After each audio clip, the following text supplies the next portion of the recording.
श्रीमद्भागवतम 10वां स्कंध अध्याय संख्या 52 श्लोक संख्या 15। आनर्ताधिपतिः श्रीमान् रैवतो रैवतीं सुताम् ब्रह्मणा चोदितः प्रादाद् बलायेति पुरोदितम्। बोलिए, एक प्रभु जी, एक माता जी। ब्रह्मा के आदेश से आनर्त के वैभवशाली राजा रैवत ने अपनी पुत्री रैवती का विवाह बलराम से कर दिया। इसका उल्लेख पहले ही हो चुका है।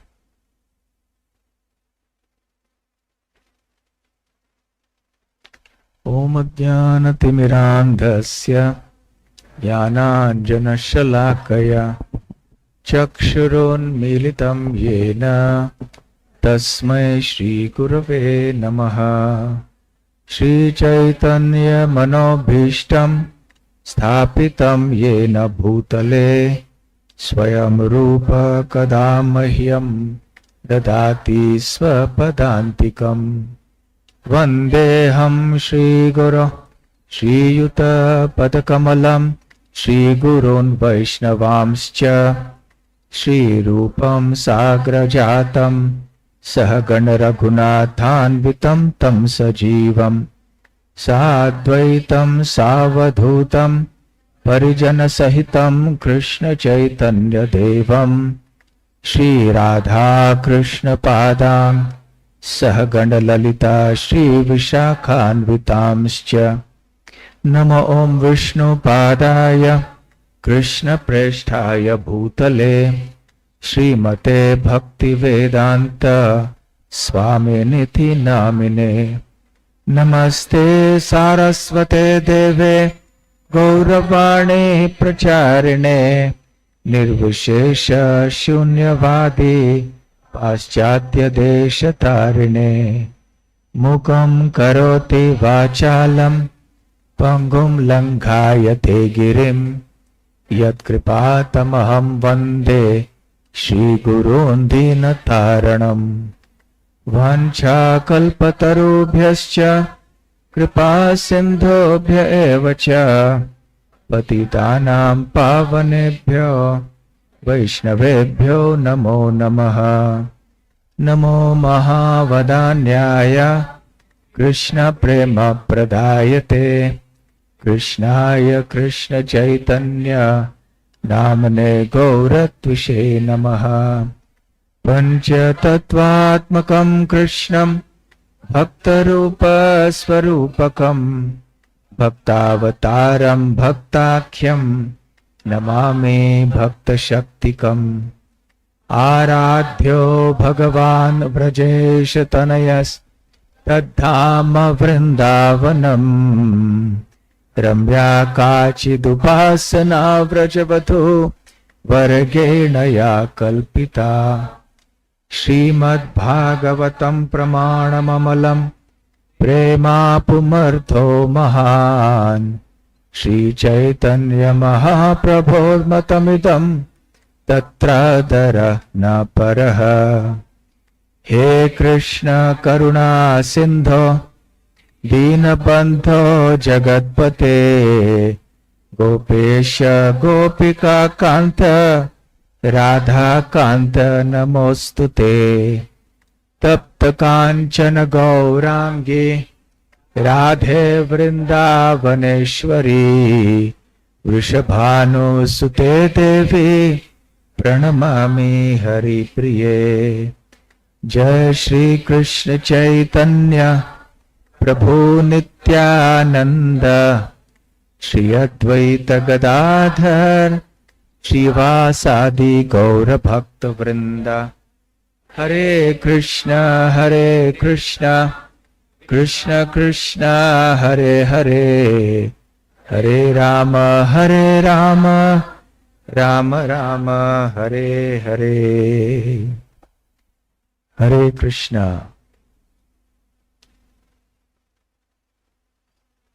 पिछले अनेक वर्षों से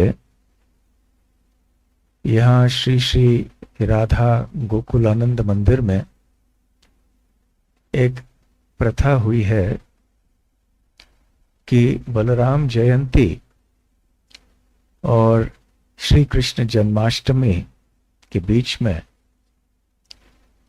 प्रतिदिन सायंकाल को कृष्ण कथा होती है। लगभग 20 वर्ष हो गए, बल्कि उससे भी अधिक। बीच में 2-4 वर्ष शायद छूट गए होंगे, परंतु श्रीमद् भागवतम के 10वें स्कंद की चर्चा तब से क्रमशः एक अध्याय के बाद दूसरा अध्याय ऐसे ये कथा चलती आई है। और अब हम पहुंचे हैं 10वें स्कंद के अध्याय संख्या 52 पर। तो इतने वर्ष लग गए 52 अध्यायों की चर्चा करने के लिए। वैसे देखा जाए तो 20 साल तो क्या, 20 शताब्दी भी कम है। श्री कृष्ण की सुंदर कथाओं के लिए कोई समय की सीमा नहीं है। समस्या ये है कि हमारे लिए समय की सीमा होती है, कथा की कोई सीमा नहीं है। इसलिए ऐसे बताया जाता है शास्त्रों में कि भगवान के अवतार शेष अनादिकाल से भगवान का गुणगान कर रहे हैं, परंतु अभी तक निरंतर गुणगान करने के बाद भी भगवान श्री कृष्ण के गुणों के अंत तक नहीं पहुंच पाए हैं और अनंत काल तक नहीं पहुंच पाएंगे। तो ये है भगवान श्री कृष्ण की कथाएं। सदैव नित्य नव नवायमान, घिसे पिटे कभी नहीं लगते। यद्यपि हम इतने वर्षों से भगवान कृष्ण की कथाओं को सुनते आए हैं और कभी कभी उन्हीं कथाओं को बार बार सुनते हैं, प्रतिवर्ष सुनते हैं, फिर भी हम ऊब नहीं जाते हैं। हमें ये नहीं लगता कि अरे फिर से वही कथा, फिर से गोवर्धन कथा, फिर से ब्रह्म विमोहन लीला का वर्णन, ऐसा नहीं लगता है।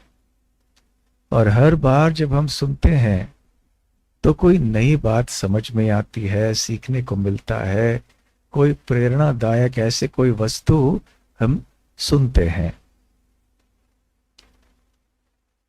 अब पिछले कई श्लोकों के बारे में संक्षेप में चर्चा करना हमारे लिए अच्छा रहेगा, क्योंकि 1 साल पहले क्या चर्चा हुई थी हम सबको याद तो है नहीं, मुझे भी याद नहीं था।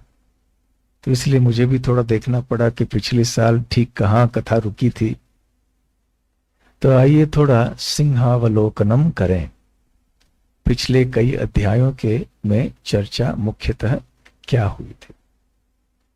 वैसे इसी स्कंद के 46वें और 47वें अध्याय में श्रील शुकदेव गोस्वामी वर्णन करते हैं कि श्री कृष्ण के सलाहकार, उनके सहायक, उनके शुद्ध भक्त उद्धव मथुरा से वृंदावन आते हैं। श्री कृष्ण उनको जानबूझकर भेजते हैं ब्रजवासियों को सांत्वना देने के लिए, क्योंकि श्री कृष्ण के मथुरा जाने के बाद वृंदावन के निवासी बहुत ही शोकग्रस्त हो गए थे, विरह के भाव से अभिभूत हो गए थे, शोक के समुद्र में डूब रहे थे। परंतु क्योंकि ये शोक भगवान श्री कृष्ण के प्रेम पर आधारित था, संबंधित था। इसलिए ये संसार के दुख या शोक की तरह नहीं है, बल्कि ये सर्वोच्च दिव्य आनंद का अनुभव है, जिसके बारे में हम तब तक समझ नहीं पाएंगे जब तक हम स्वयं अनुभव नहीं कर लेंगे। जब भी वो समय आएगा, इस जन्म में हो, आने वाले किसी जन्म में हो, परंतु कम से कम हम वो तैयारी तो कर रहे हैं। खैर, फिर भी भगवान श्री कृष्ण ने सोचा कि मेरे प्रिय ब्रजवासी भक्त इतने दुखी हैं, तो उनको सांत्वना देने के लिए मुझे मथुरा के जो सर्वश्रेष्ठ भक्त हैं उद्धव, उनको भेजना चाहिए। उद्धव बहुत दक्ष हैं इन मामलों में, बहुत बड़े ज्ञानी भी हैं। तो ये तो भगवान का बाह्य उद्देश्य था, परंतु आंतरिक उद्देश्य ये था कि वो उद्धव को और उद्धव के द्वारा, उद्धव के माध्यम से संपूर्ण जगत को ये दिखलाना चाहते थे कि वृंदावन के निवासियों का प्रेम और विशेष करके गोपियों का जो कृष्ण प्रेम है वो किस प्रकार से उत्कृष्ट श्रेणी का है, अद्वितीय है। ऐसा प्रेम आध्यात्मिक जगत में भी कहीं भी दिखाई नहीं पड़ता। और उद्धव जी वहां पर आए और इन 2 अध्यायों में हमने बहुत कुछ सुना पिछले 3-4 सालों में कि कैसे उद्धव जी चकाचौंध हो गए वृंदावन के निवासियों के और विशेष करके गोपियों के भाव को देखकर, और वो समझ गए कि वैसे वो कहने के लिए तो वो श्रेष्ठ भक्त थे, परंतु वो अब उन्होंने जान लिया कि वृंदावन के भक्त की तुलना और कोई नहीं कि और किसी से नहीं की जा सकती। फिर लौट के आए उद्धव और फिर वहां आकर भगवान कृष्ण, श्री बलराम और वसुदेव और उग्रसेन, इन सबको समाचार उन्होंने दिया कि वृंदावन में उन्होंने क्या क्या देखा। फिर 48वें अध्याय में शुकदेव गोस्वामी ने वर्णन किया कि किस प्रकार से श्री कृष्ण ने मथुरा के भक्तों को प्रसन्न किया, विशेष रूप से त्रिवक्रा, वक्रा अर्थात बका हुआ या बकी हुई, त्रि मतलब 3 जगह, उपजा का नाम है। तो किस प्रकार से श्री कृष्ण ने उपजा के ऊपर कृपा की और किस प्रकार से श्री कृष्ण ने अक्रूर जी को हस्तिनापुर भेजा मथुरा से। क्यों? क्योंकि श्री कृष्ण के मन में चिंता थी। किन के बारे में चिंता थी? पांडवों के बारे में। वो तो सर्वज्ञ हैं, उनको तो पता था कि वहां किस प्रकार का दुराचार हो रहा है, अन्याय हो रहा है पांडवों के प्रति, कुंती महारानी के प्रति। कौन अत्याचार कर रहे हैं? धृतराष्ट्र, दुर्योधन और दुर्योधन के साथी। तो श्री कृष्ण ने अक्रूर को भेजा कि कृपया आप जाइए, वहां हालचाल क्या है ये पता करके आइए और मुझे बताइए। और उन्होंने एक संदेश भी दिया धृतराष्ट्र के लिए। तो अक्रूर वहां निकल पड़े। 49वें अध्याय में शुकदेव गोस्वामी अक्रूर के हस्तिनापुर निवास का वर्णन करते हैं। हस्तिनापुर में आके अक्रूर जी ने धृतराष्ट्र से बात की, भीष्म से, द्रोण से, कर्ण से, दुर्योधन और जितने भी उनके और प्रसिद्ध व्यक्ति थे, द्रोणाचार्य भी, सबसे विचार विमर्श किया। और हाँ, कुंती महारानी और पांडवों से भी तो अवश्य मिले। उधर इन सब से बातें सुनी। विदुर और कुंती ने बहुत भावपूर्वक वर्णन किया कि कैसे धृतराष्ट्र दुर्योधन आदि के द्वारा अन्याय के ऊपर अन्याय हो रहे हैं, पांडवों के ऊपर और कुंती महारानी के ऊपर। और कुंती महारानी ने बहुत वहां प्रार्थना की कि क्या श्री कृष्ण मुझे भूल गए हैं? हम यहाँ पे इतने कठिनाई में हैं, लेकिन क्या हमारे मेरे रिश्तेदार वहां, मेरे वसुदेव तो मेरे भाई हैं, क्या मेरे भाई और उनके पुत्र कृष्ण और बलराम और अन्य हमारे सगे संबंधी, क्या हम सबको भूल गए हैं? हमारी दशा यहाँ पे क्या है, मैं आपको सुनाना चाहती हूं। वहां पे अक्रूर का हृदय भर आया ये सब सुन के, और अंततः जब वहां से प्रस्थान करने का समय आया, लगभग 2 महीनों के बाद, तो अक्रूर जी ने जाके कृष्ण और बलराम का संदेश धृतराष्ट्र को दिया और उन्होंने कहा कि हे राजन, आपको यो शोभा नहीं देता कि पांडवों के प्रति आपका व्यवहार इस तरह से हो। पांडव और कौरव दोनों आपके अधीन हैं, दोनों आपके आश्रित हैं, इसलिए समत्व रखिए दोनों में, दोनों के प्रति समान बर्ताव कीजिए। तो धृतराष्ट्र ने उस समय अक्रूर से कहा, हे अक्रूर, आपकी वाणी और श्री कृष्ण और श्री बलराम की वाणी ये अमृतमय है अवश्य, परंतु मैं क्या करूं, मेरे हृदय में मेरे पुत्रों के प्रति इतनी आसक्ति होने के कारण ये अमृतमय वचन भी मेरे मन में टिक नहीं रहे हैं। बस मैं सुन रहा हूं और सुन के मन के वो बाहर चले जाते हैं वो वचन। जिस प्रकार से बादल जब चमकता है या बिजली जब चमकती है बादलों के भीतर, तो बादलों के भीतर अधिक समय के लिए बिजली नहीं रहती है, एक क्षण के लिए भी नहीं रहती है, लव मात्र बादल के भीतर रह के बिजली चमक के निकल जाती है बादल के अंदर से। तो ठीक उसी तरह से धृतराष्ट्र अपनी दशा का वर्णन कर रहे थे। और ये कितनी एक बड़ी दार्शनिक बात भी है कि हमारे हृदय में जब भौतिक आसक्ति बहुत होती है तो आध्यात्मिक उपदेश, आध्यात्मिक कथाएं प्रवेश नहीं करते हैं बुद्धि में, और प्रवेश करते भी हैं तो अधिक समय के लिए रहते नहीं है वो बातें।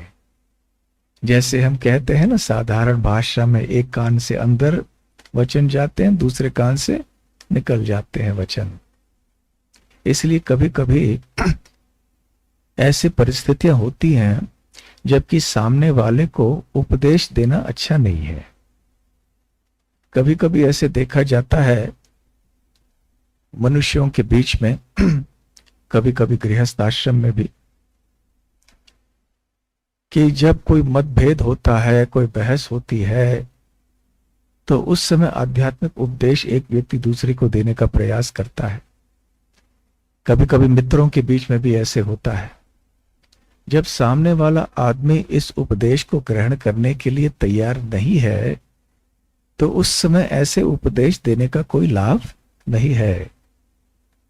और जब कोई आसक्ति हृदय में होती है तो ऐसे व्यक्ति आके कथा में बैठ नहीं सकता है, और आके किसी न किसी तरह से बैठ गया तो उसका मन नहीं लगता है, इधर उधर मन भटकता है। परंतु धीरे धीरे यदि वो भाग्यशाली है तो भक्तों के संग में आकर भगवान कृष्ण अपनी कथा रूप में, अपने नाम रूप में उस व्यक्ति के ऊपर कृपा करते हैं, और धीरे धीरे से उनका मन बदलने लगता है और भगवान के भक्ति के पथ के प्रति आकर्षण होने लगता है। तो भगवत गीता का कौन सा श्लोक है जिसमें यह बताया जाता है कि जब हम बहुत आसक्त होते हैं तो हमारा चित्त तीव्रता से आध्यात्मिक जीवन में नहीं लग सकता।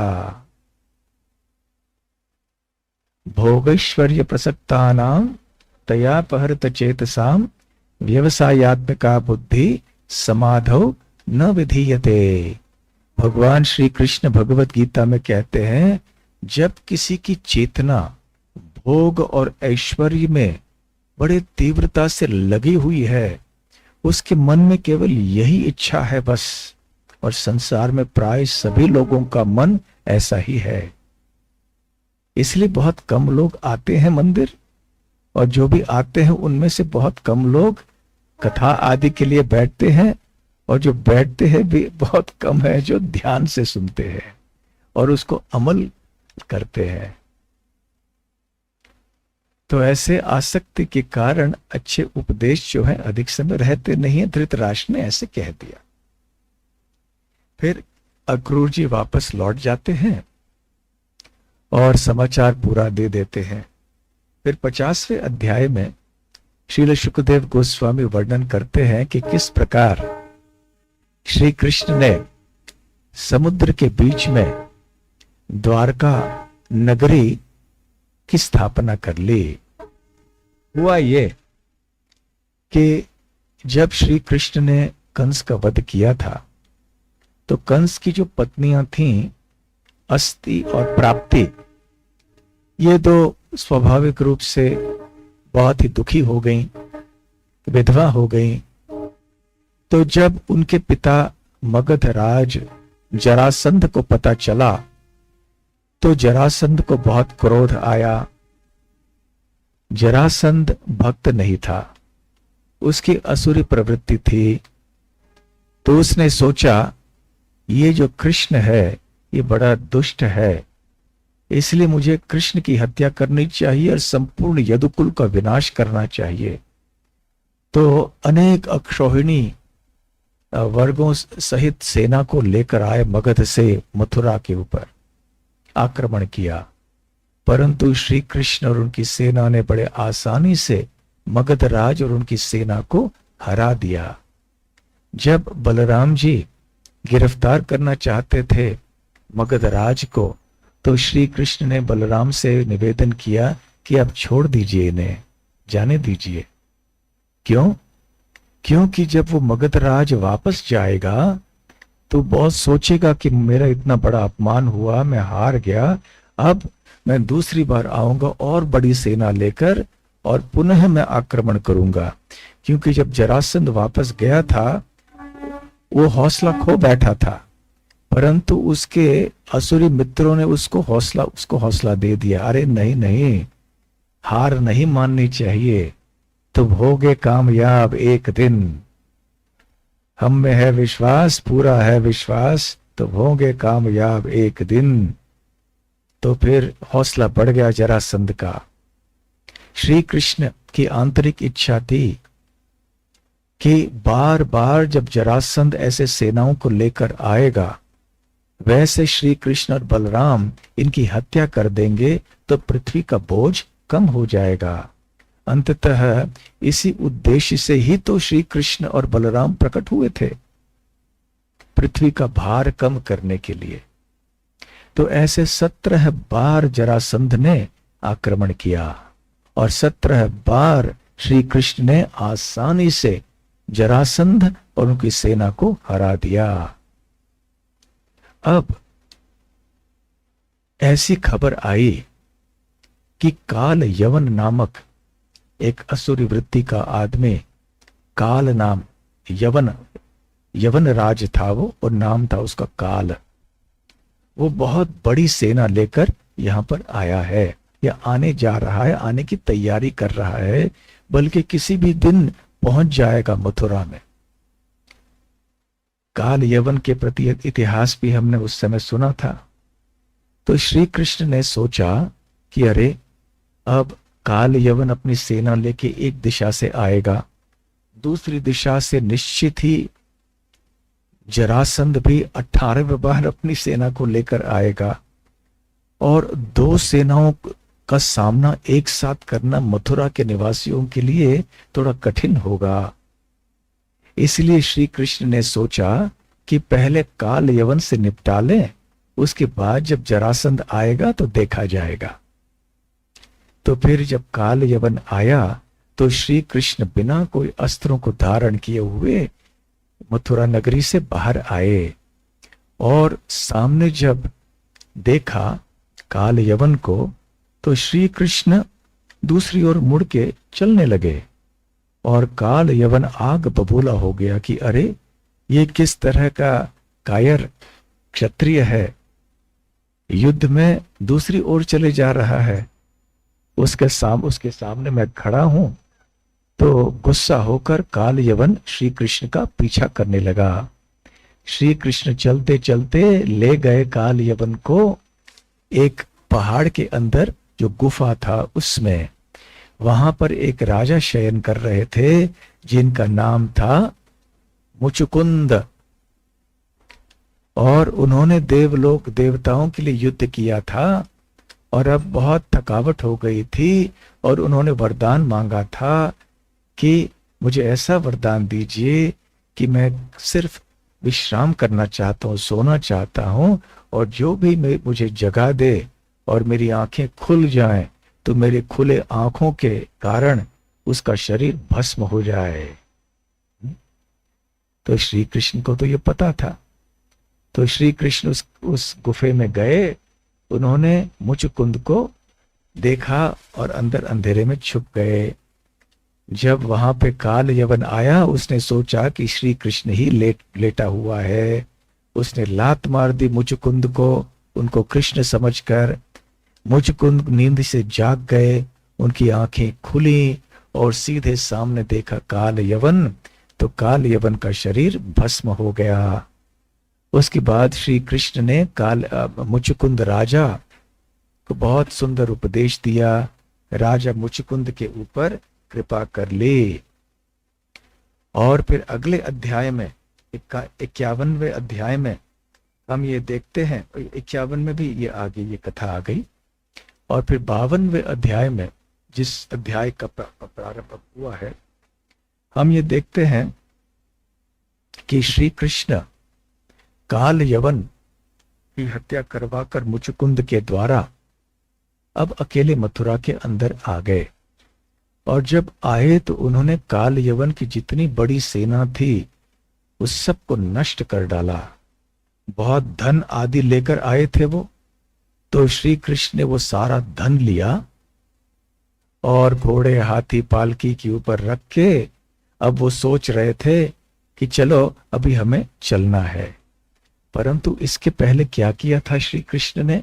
पिछले ही अध्याय में सुखदेव गोस्वामी ने बतलाया कि जब श्री कृष्ण ने देखा कि एक ओर से काल यवन आ रहा है और थोड़े ही दिनों में जरासंध भी आ जाएगा, तो श्री कृष्ण ने द्वारका की स्थापना कर दी समुद्र में, और साथ साथ जो उनके मथुरावासी भक्त थे उनको सुप्त अवस्था में, निद्रा के अवस्था में स्थानांतरित कर दिया मथुरा से द्वारका में। तो जब मथुरा निवासी जागे सुबह को, तो उन्होंने देखा कि अरे हम कहां पहुंच गए, हम तो द्वारका में आ गए। तो मथुरा खाली हो गई, अब केवल कृष्ण और बलराम थे। तो कृष्ण बलराम ने सारा वो धन काल यवन की सेना से एकत्र किया और फिर उसको द्वारका की ओर ले जा रहे थे। ठीक उसी समय जरासंध आ गया। तो जरासंध और उसकी सेना को देखकर श्री कृष्ण और श्री बलराम ने सोचा कि अभी हम यहां से निकल पड़ते हैं। तो इतना सारा धन था, प्रचुर मात्रा में धन जो उन्होंने इकट्ठा किया हुआ था, वो धन को वहीं छोड़ दिया और धन को छोड़कर बड़े तीव्र गति से श्री कृष्ण और बलराम वहां से निकल पड़े। जरासंध को बड़ा गुस्सा आया कि अरे युद्ध भूमि से ये भाग रहे हैं। तो जरासंध ने उनका पीछा किया, अपने रथ के ऊपर सवार होकर अपने सैनिकों को साथ में लेकर। उधर श्री कृष्ण बलराम चलते चलते आराम से प्रवर्षण नाम के एक पर्वत के ऊपर चढ़े। जब जरासंध ने खोज की तो कृष्ण और बलराम को ढूंढ नहीं पाए। फिर उन्होंने ये पूरे प्रवर्षण पर्वत के को घेर के उन्होंने बहुत सारे लकड़ियां आदि रखी और फिर आग लगा दिया। तो ये आग इतना भयंकर था कि सारे पर्वत के ऊपर जितने भी पेड़ थे, प्राणी थे, सब मर गए। परंतु सुखदेव गोस्वामी कहते हैं उस पर्वत के चट्टान से श्री कृष्ण और श्री बलराम कूद पड़े। यद्यपि ऐसे प्रतीत हो रहा था कि वो बहुत थक गए हैं, इतना दौड़ के और फिर ऊंचे पहाड़ के ऊपर चढ़ के, फिर भी आसानी से वो कूद पड़े, जमीन पर आए और सीधे द्वारका की ओर चल पड़े। उधर जरासंध ने देखा कि अरे ये अभी दिखाई नहीं दे रहे हैं, तो इनकी मृत्यु निश्चित हो गई होगी, या वन में इनका शरीर जल गया होगा। तो वैसे भगवान श्री कृष्ण को नापने का, तोलने का, जो तोलने की जो वृत्ति है वो केवल असुर में होती है। जैसे दुर्योधन भी पांडवों की सेना को नापतोल करना चाहता था युद्ध के प्रारंभ में, अर्जुन को ऐसी कोई आवश्यकता नहीं थी। अर्जुन भी सेना को देखना कौरव सेना को देखना चाहता था, परंतु किस उद्देश्य से, कि ये मेरे साथ, हमारे साथ युद्ध करने के लिए कौन खड़े हैं, ये मेरे सारे गुरुजन खड़े हैं, मेरे भाई सब खड़े हैं, मेरे रिश्तेदार खड़े हैं यहाँ पर। परंतु जब दुर्योधन पांडव सेना का निरीक्षण करना चाह रहे थे, वो इस दृष्टि से कि कैसे हम युद्ध करेंगे, हमारे शत्रु कौन है, कैसे हम सामना कर सकते हैं। तो ऐसे अनेक बार श्री प्रभुपाद जी समझाते हैं कि असुरी लोगों की वृत्ति होती है कि वो भगवान और भगवान के भक्तों का ऐश्वर्य, शक्ति इत्यादि उसको भौतिक दृष्टि से नापने का और तोलने का प्रयास करते हैं। परंतु भगवान श्री कृष्ण के भक्त कभी ऐसे नहीं सोचते। वो भगवान के चरण कमलों में शरणागत हो जाते हैं और उनकी सेवा करते हैं प्रेम पूर्वक। ये बहुत बड़ा अंतर असुरों में और भक्तों में है, ऐसा श्रील प्रभुपाद जी समझाते हैं।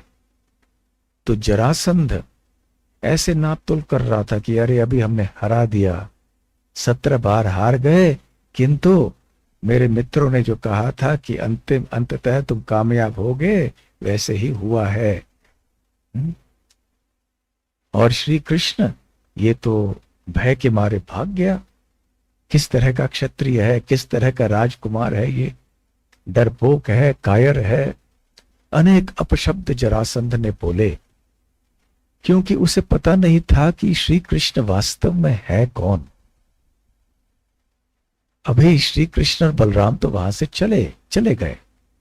तो उधर जरासंध ने फिर अपनी सेना को लेकर वापस मगध जाना ठीक समझा और जरासंध चला भी गया। तो उधर श्रील प्रभुपाद जी कृष्ण पूर्ण पुरुषोत्तम इस ग्रंथ में समझाते हैं कि श्री कृष्ण को इस लीला के बाद में रणछोड़ नाम रखा गया उनका। क्यों? रण को छोड़ के, युद्ध भूमि को छोड़ के वो भाग गए।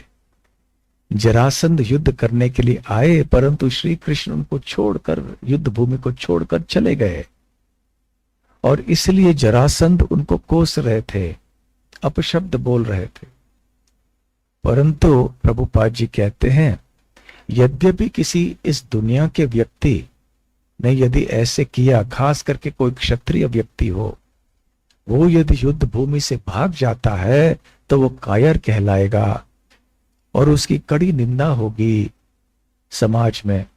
परंतु जब श्री कृष्ण ऐसे रणभूमि से भाग जाते हैं तो भक्त उनको रणछोड़ कह के पूजते हैं, उनका गुणगान करते हैं। और इतना ही नहीं, प्रभुपाद जी कहते हैं कि गुजरात में ऐसे अनेक मंदिर हैं भगवान श्री कृष्ण के, जिनमें जो विद्यमान विग्रह हैं रणछोड़ राय। इनमें से सबसे प्रसिद्ध रणछोड़ राय मंदिर तो डाकोर में है। आपको याद होगा, हम सब वहां थोड़े वर्ष पूर्व गए थे। मंदिर में कौन छे? राया रणछोड़ छे, ऐसे बोलते हैं। तो प्रभुपाद जी कहते हैं, परंतु वास्तव में श्री कृष्ण डरपोक नहीं है। बल्कि मूर्तिमान डर भी श्री कृष्ण से डरता है। वैसे ऐसे कोई चीज नहीं है जिससे कि श्री कृष्ण को डरने की आवश्यकता है। हम किससे डरते हैं? उस चीज से जो हमसे अधिक शक्तिशाली हो, उस व्यक्ति से जो हमसे ज्यादा बलवान हो, बुद्धिमान हो, ऐश्वर्यशाली हो, यशस्वी हो, और जो बहुत ही आ, अच्छे गुणों से युक्त हो। परंतु मंगल भवन है ये अवश्य, परंतु इस समय बजने के लिए वो ठीक नहीं है। देखिए, घोषणा की गई थी कि आपके फोनों को, आप फोन को निकाल के देखिए। हाँ, तो अभी भी एक मौका है, फोन उठा के देखिए ताकि आपका फोन कहीं बजे ना आगे चल के, नहीं तो श्री कृष्ण का क्रोध आपको सहन करना पड़ेगा। तो श्रील प्रभुपाद जी कहते हैं कि भय, मूर्तिमान भय जब श्री कृष्ण से भयभीत होता है तो फिर श्री कृष्ण को डरने की क्या आवश्यकता थी? और क्या श्री कृष्ण के पास कोई सेना नहीं थी? सेना थी। और क्या श्री कृष्ण पहले जरासंध के सामने हार गए थे? नहीं, जीत गए थे। 17 बार जरासंध को हराया था।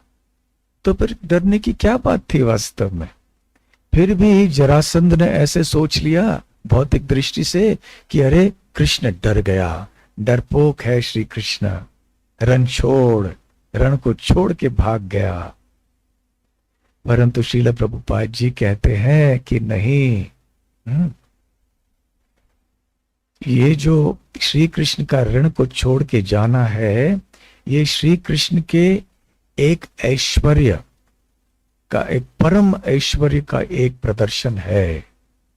भगवान श्री कृष्ण के कितने ऐश्वर्य हैं, कितने गुण हैं?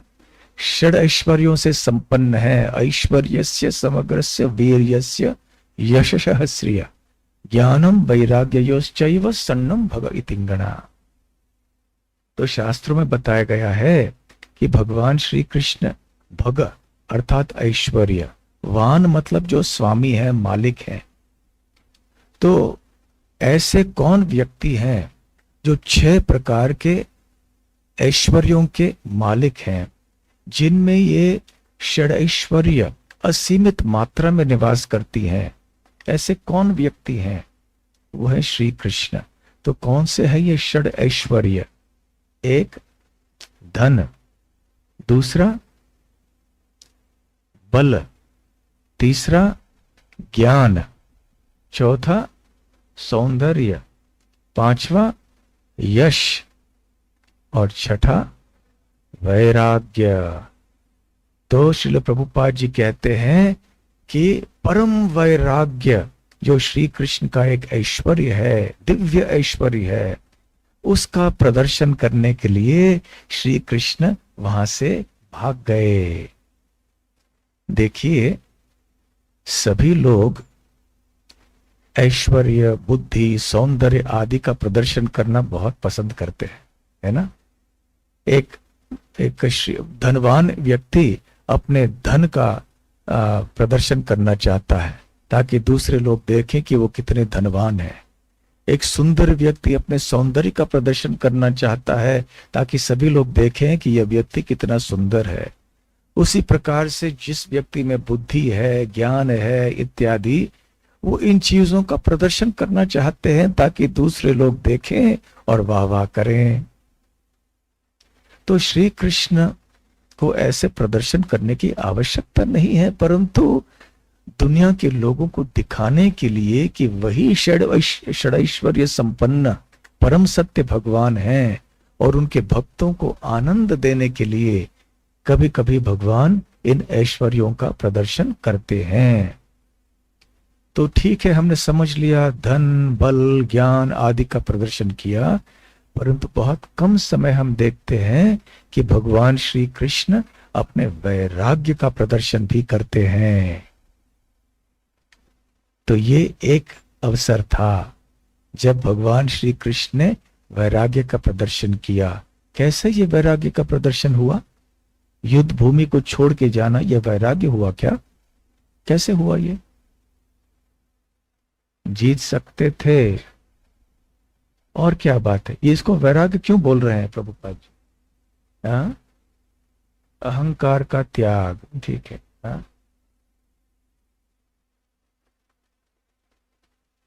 हाँ, बहुत अच्छा। देखिए, जब कोई व्यक्ति गलत काम करके बदनाम होता है ना, तो वो बदनामी को सहन करना दुनिया में बहुत कठिन होता है। कोई व्यक्ति बदनाम नहीं होना चाहता है।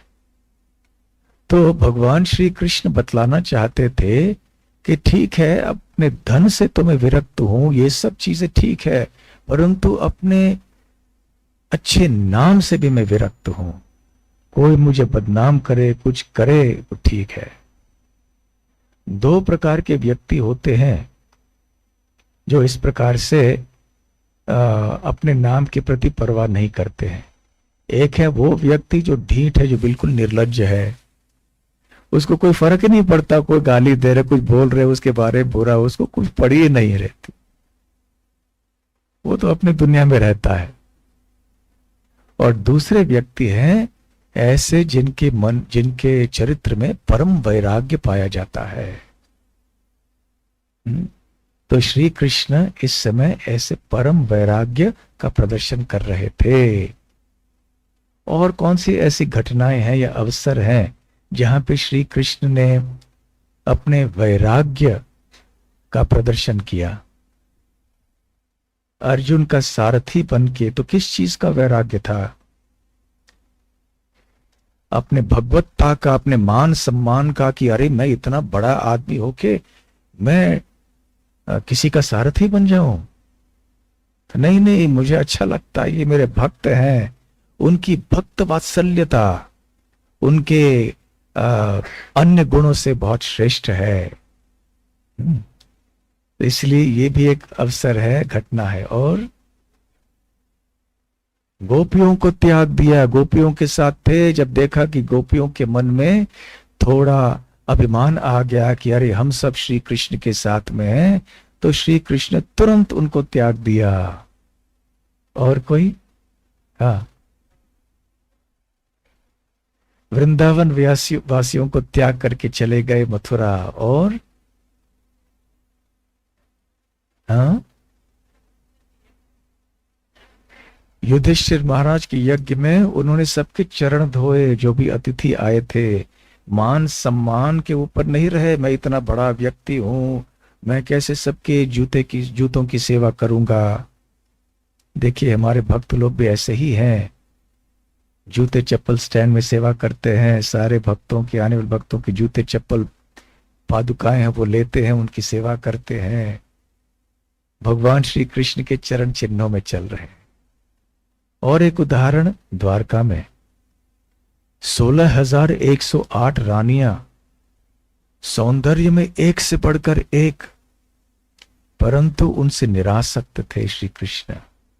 अपने सारे कर्तव्यों का पालन अच्छी तरह से किया, अनेक पुत्र भी हुए हर एक रानी से, फिर भी निरासक्त थे। तो उसी प्रकार से भगवान श्री कृष्ण ने यहां पर भी अपने वैराग्य का प्रदर्शन किया और फिर वो आगे निकल पड़े। देखिए, ये कोई छोटी बात नहीं है वैराग्य का प्रदर्शन करना। और इस समय को क्यों चुना, यह प्रश्न श्रील प्रभुपाद जी पूछते हैं कि इस समय को उन्होंने क्यों चुना ऐसे वैराग्य का प्रदर्शन करने के लिए। दूसरे समय क्या नहीं कर सकते थे? 17 बार हो गए, युद्ध हो गया, 13वीं बार 14वीं बार हराने के बाद कर सकते थे। पहली बार जब जरासंध आए उस बार कर सकते थे। तो अभी क्या ऐसी बात हुई? भक्तों को श्रेय देना चाहते थे, ये एक सामान्य बात हो गई। अच्छा, भक्तों को श्रेय देना चाहते थे, वो तो हर समय देना चाहते हैं, परंतु एक ऐसे बहुत महत्वपूर्ण बात हुई, इसको हम अभी नहीं बोलेंगे। थोड़े समय के बाद बोलेंगे, क्योंकि आज का श्लोक जो जिसे हमने प्रारंभ किया उसकी चर्चा करते हैं। और इस श्लोक के बाद शुकदेव गोस्वामी इस रहस्य का खुलासा करेंगे कि ऐसा क्या कारण था कि श्री कृष्ण ने उसी समय अपने ये वैराग्य का प्रदर्शन करने के लिए ठीक समझा। तो खैर, अभी भगवान श्री कृष्ण निकल गए, वो द्वारका पहुंच गए और सारे द्वारकावासी बहुत प्रसन्न हुए श्री कृष्ण और बलराम को देखकर। उधर यहां पे जरासंध वापस चला गया, मथुरा नगरी खाली हो गई, अब द्वारका नगरी भर गई भगवान कृष्ण और उनके भक्तों से। और अब इस श्लोक से जिसका पठन हमने किया, द्वारका लीला प्रारंभ होती है। तो पिछले वर्ष तक मथुरा लीला चल रही थी अनेक वर्षों के लिए, उसके पहले वृंदावन लीला। तो अब मथुरा लीला समाप्त हो गई और द्वारका लीला प्रारंभ हो रही है। तो ये द्वारका लीला का कहिए एक दृष्टि से देखा जाए तो पहला श्लोक है। तो जिस कारण से श्री कृष्ण ने ऐसे वैराग्य का प्रदर्शन किया, उस विषय को से हट के एक श्लोक और बता रहे हैं शुकदेव गोस्वामी। अब वो बलराम जी की बात कर रहे हैं। तो क्या कह रहे हैं कि सबसे पहले बलराम के विवाह की बात कर रहे हैं। अभी आपको थोड़ा कुछ मन में पता चला क्या कारण हो सकता है? ठीक है, तो अभी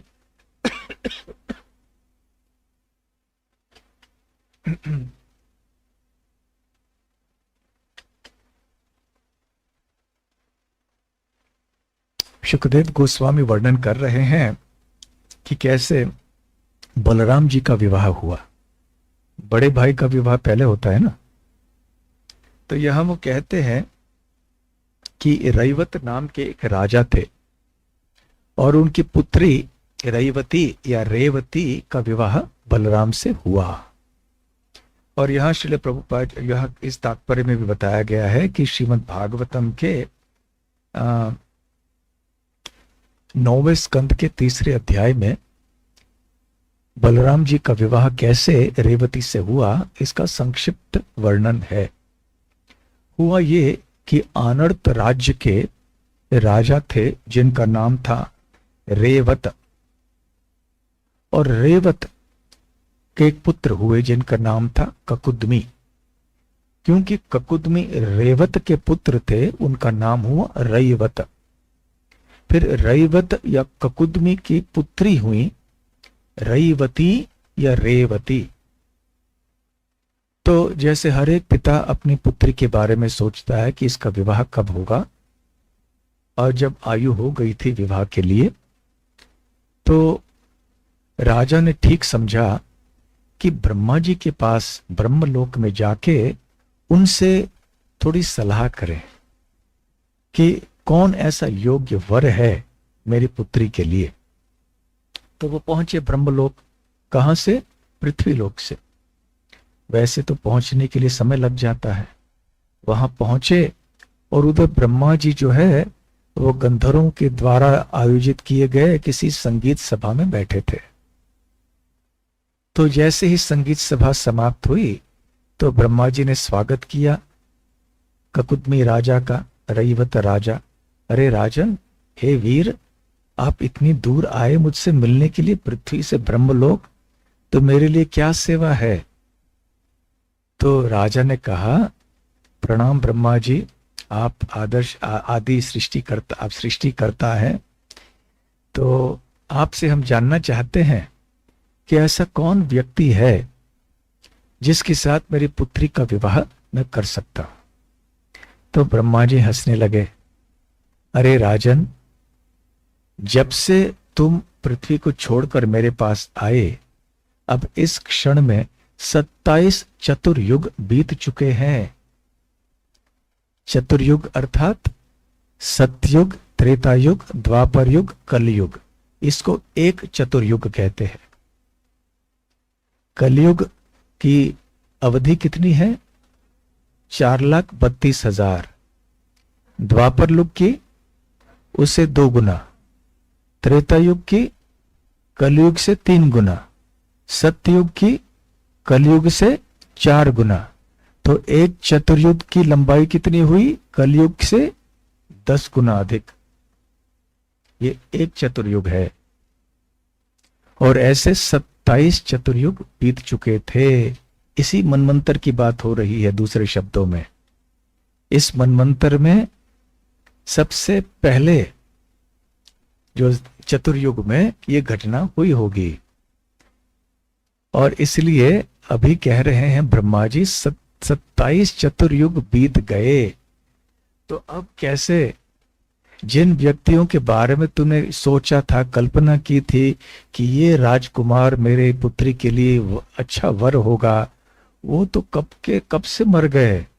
और उनके लाखों लाखों जो वंशज वो भी मर गए, लाखों पीढ़ियां उनकी समाप्त हो गई। अब तो कुछ है ही नहीं वहां पे। तो रैवत राजा फिर चिंतित हो गए, तो फिर अभी क्या किया जाए। तो उन्होंने कहा आपके लड़की के लिए एक बहुत योग्य वर है, और वो है बलराम, जो द्वारका में निवास करते हैं। फिर वो बोलते हैं तद्गच्छ देव देवांशो बलदेवो महाबलः कन्या रत्नम इदम राजन नर रत्नाय देहि भोः। ब्रह्मा जी कहते हैं तद्गच्छ, वहां जाओ, देव देवांशः, उनके पास जिनके अंश के अंश भगवान विष्णु हैं, और उनका नाम है बलदेव, और वो महाबल हैं। या हे महाबलवान राजन, आप बलदेव के पास जाइए। कन्या रत्नम इदम देही, आपकी जो कन्या रत्न है, इदम इनके पास आप दीजिए, देही उनको दीजिए, भो हे राजन। नर रत्नाय, जो मनुष्य समाज में रत्न है, सर्वश्रेष्ठ, मनुष्यों के समाज में चूड़ामणि शिरोमणि बलराम हैं, उनके हवाले अपने पुत्री को विवाह में आप दे दीजिए। और फिर बलराम का गुणगान किया। कल बलराम जयंती थी, इसलिए मैंने सोचा ब्रह्मा जी का गुणगान क्यों न सुन ले।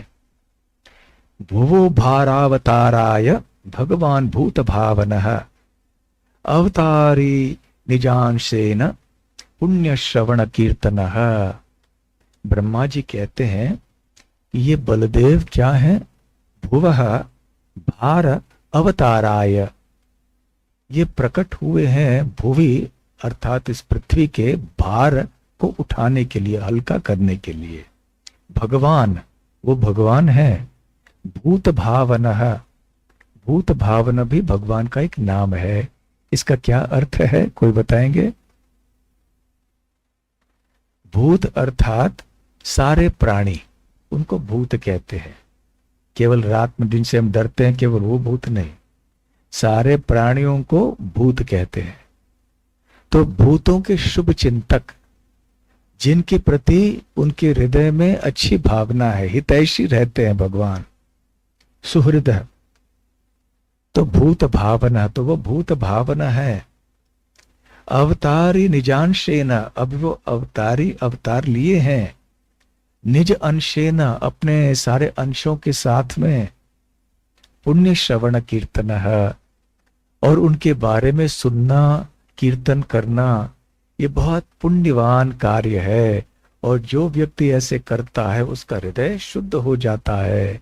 तो ऐसे श्री बलदेव के साथ अपने पुत्री का विवाह कर दीजिए, तुरंत निकल पड़िए और द्वारका में जाइए। तो ऐसे ये 9वें स्कंद में वर्णन आता है। दूसरी जगह हम ये भी पढ़ चुके हैं, सुन चुके हैं कि जब रेवती अपने पिता के साथ ब्रह्मलोक से वापस आई पृथ्वी लोक पर, तो अभी द्वापर युग का अंत चल रहा था। और द्वापर के अंत में भी सत्ययुग की तुलना में लोग बहुत ऊंचाई में कम हो गए थे। कलयुग में कोई आदमी 6 फुट का होता है तो हम सोचते हैं बहुत लंबा आदमी है, परंतु द्वापर युग में, त्रेता युग में, सत्य युग में लोगों की लंबाई ऊंचाई इतनी अधिक थी कि 6 फुट वाला आदमी भी उनके सामने बटू दिखाई पड़ता। और कलयुग जैसे बढ़ता जाएगा वैसे वैसे 4 फुट का आदमी भी बहुत बड़ा माना जाएगा। इतना लंबा है ये, 4 फुट का आदमी है, इतना लंबा है। ऐसे कलयुग में दशा होने वाली है। तो बलराम तो बड़े रिष्ट पुष्ट थे, ऊंचे लंबे थे, परंतु द्वापर की तुलना में। और रेवती थी साधारण लंबाई की, परंतु सतयुग की। तो वो जब आई तो देखा कि बलराम जी बहुत छोटे लग रहे हैं उनके सामने। तो जब ककुदमी राजा बलराम के पास आए कि इन आपसे विवाह करना है मेरे पुत्री का, तो बलराम देखा रे किनसे विवाह करना है, इतनी लंबी है मुझसे, इतनी लंबी। थोड़ी लंबाई में अधिक हो तो चलेगा, लेकिन इतनी ऊंची है तो, ऊंचाई है तो कैसे विवाह करेंगे।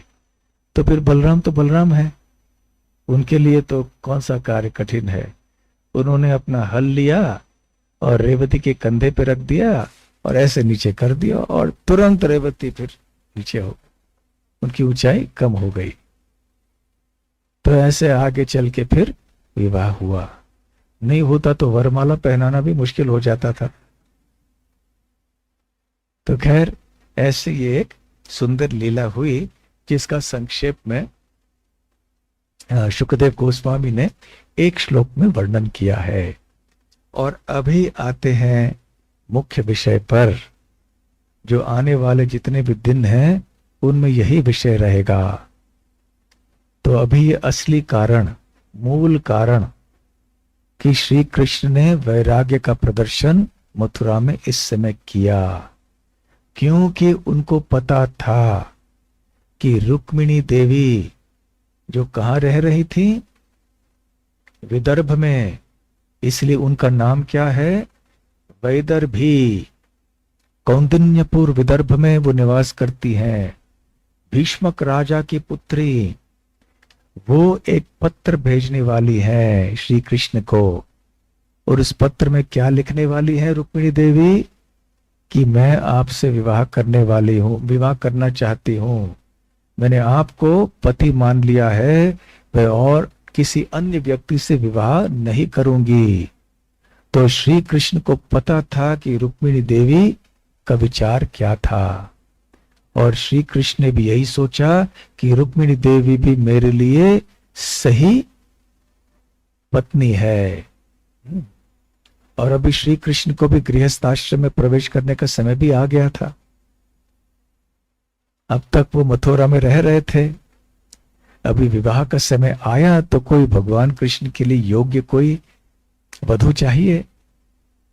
तो अभी श्री कृष्ण तो सर्वज्ञ हैं, इसलिए उन्होंने जान लिया कि रुक्मिणी देवी मेरी राह देख रही है, इसलिए वो जल्दी से निकल आए।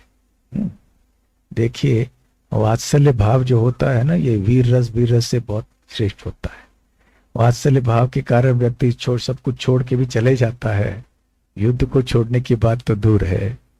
तो श्री कृष्ण ने सोच, वात्सल्य नहीं, माधुर्य भाव कुछ, तो माधुर्य भाव के लिए अभी श्री कृष्ण वहां पर चले आए द्वारका में, क्योंकि उनको पता था कि थोड़े ही समय बाद रुक्मिणी देवी का पत्र उनके दरबार में आने वाला है। और इसीलिए यहां अब शुकदेव गोस्वामी वर्णन करना शुरू करते हैं। तो आइए, अभी 8:40 को है ना दर्शन, तो अभी हम भजन भी गाएंगे एक, तो ठीक है, ये फिर हम कल से प्रारंभ करेंगे, ठीक है। रुक्मिणी देवी के संबंध में तो आने वाले जितने भी दिन हैं श्री कृष्ण जन्माष्टमी तक, इसमें यह विषय रहेगा, रुक्मिणी देवी और श्री कृष्ण, इनकी जो बीच में लीलाएं हुई उनके बारे में हम सुनेंगे। और अभी कोई प्रश्न है किसी के तो आप पूछ सकते हैं, और उसके बाद एक भजन गाएंगे। भजन के बाद भगवान श्री कृष्ण राधा गोकुलानंद के दर्शन होंगे, और सबके लिए प्रसाद की व्यवस्था है। हाँ, प्रश्न वहां पीछे।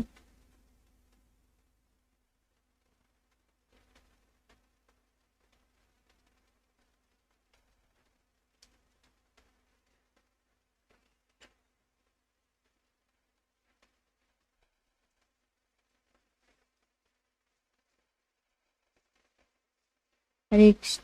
हरे कृष्णा। महाराज, मथुरा पे किसने राज किया फिर बाद में? मथुरा में किसी ने राज्य नहीं किया, खाली पड़ गया सब कुछ। जरासंध जब चले गए तो मथुरा में सब खाली हो गए। फिर अभी बाद में चल के धीरे धीरे से लोग आने लगे, यहाँ वहां से लोग भर गए। परंतु उस समय श्री कृष्ण ने संपूर्ण मथुरा नगरी को खाली कर दी और जितने भी निवासी से एक साथ में एक क्षण में सबको स्थानांतरित किया द्वारका में। ठीक है। और कोई प्रश्न किसी के यहाँ? माइक यहाँ पे दे दीजिए। अच्छा,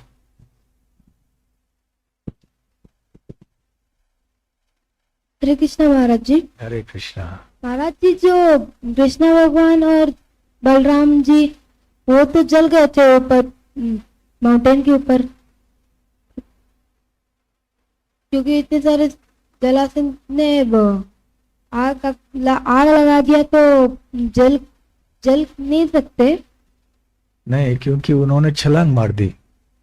जैसे आग लगी थी तो वहां से उन्होंने छलांग मार दी और जमीन पे आके आराम से फिर चलने लगे मथुरा में। हाँ, हरे कृष्ण महाराज। हरे कृष्ण। महाराज, कल के प्रसंग में आपने बताया था कि वो सूरसेन के जो पिता थे, सूरसेन, शूरसेन, हाँ, उनके हाँ, पिता जो थे उनका नाम मैं भूल गया। देवमीढ़। देवमीढ़, शायद उन्होंने 2 शादी करी थी। और भी किए होंगे बहुत सारे रानियों के। तो वहां से आपने बताया था कि विभाजन हुआ था दोनों का, एक क्षत्रिय और एक वैश्य। तो क्या वो वर्ण संकर नहीं है? नहीं नहीं, क्योंकि ये अनुलोम है। अनुलोम विलोम, अनुलोम अनुलोम नहीं, अनुलोम विवाह। प्रतिलोम और अनुलोम 2 प्रकार के विवाह होते हैं। जब पुरुष का वर्ण ऊपर का होता है, स्त्री का निम्न, वो अनुलोम है। या तो एक ही वर्ण में, या पुरुष का जो है वो ऊपर का, वो अनुलोम विवाह कहा जाता है, वो ठीक है। प्रतिलोम में, जिसमें महिला का वर्ण श्रेष्ठ होता है, तो वो नहीं होना है। ठीक है। अच्छा, ठीक है। तो अभी एक भजन गाएंगे। ये प्रसिद्ध भजन है, आप सब जानते हैं इस भजन को। हाँ,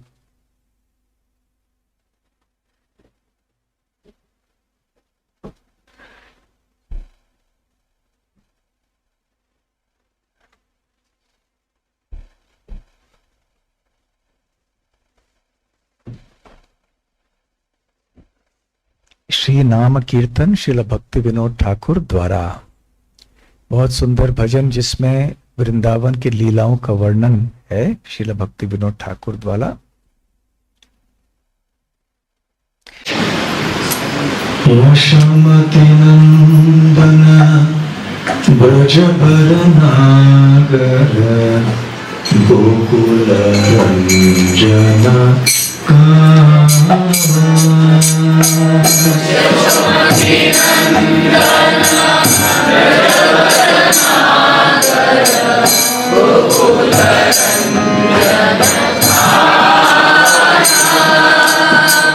यशोमति नंदन ब्रजबर नागर गोकुल रंजन कान्हा।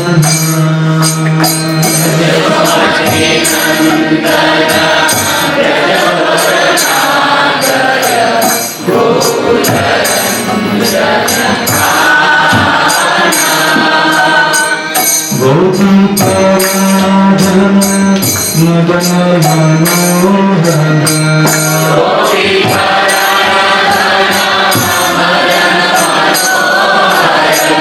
गोपीपराधन मदन मनोहर